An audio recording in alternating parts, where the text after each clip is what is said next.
തെയ്യം കാണാൻ പോയിട്ട് നിങ്ങൾ പേടിച്ചോടിയിട്ടുണ്ടാ? ഒരേ സമയം പേടിയും ഭക്തിയും തോന്നുന്ന തെയ്യമാണ് കൈതച്ചാമുണ്ടി തെയ്യം. അപ്പൊ പിന്നെ കൈതച്ചാമുണ്ടിന്റെ കഥ കേട്ടാലോ?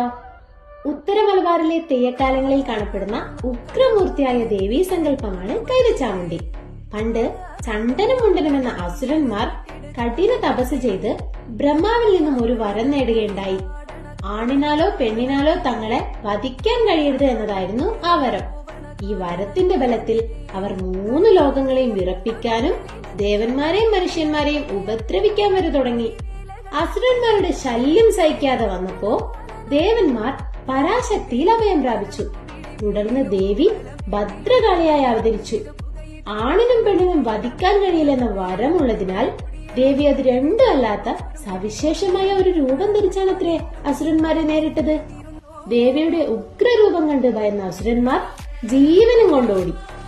ഒടുവിൽ അവർ കൈതക്കാട്ടിൽ ഒളിച്ചിരിക്കുകയും ചെയ്തു. അസുരന്മാർ കൈതക്കാട്ടിൽ ഒളിച്ചിരിക്കുന്നെന്ന് മനസ്സിലാക്കിയ ദേവി കൈത വെട്ടിമാറ്റി അവരെ വധിച്ചു. കൈതക്കാട്ടിൽ വെച്ച് അസുരന്മാരെ നിഗ്രഹിച്ചതിനാലാണ് ദേവിക്ക് കൈതച്ചാമുണ്ടി എന്ന് പേര് വന്നത്.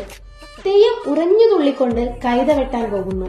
അതിനുശേഷം വാളുമായി വന്ന് അസുര നിഗ്രഹത്തിനായി കോപാകുലനായി ഗ്രാമത്തിലൂടെ ഓടും. ഇങ്ങനെ ഓടുന്ന തെയ്യത്തെ വിളക്ക് വെച്ച് ഗ്രാമവാസികൾ വണങ്ങും. ശേഷം കാവിലെത്തിയിട്ട് ജീവനോടെ ഒരു പൂവൻ കോഴിയെ മലരും കൂട്ടി സേവിക്കുന്നതോടെ കൈതച്ചാമുണ്ടി തെയ്യം പൂർണ്ണമാവുന്നു.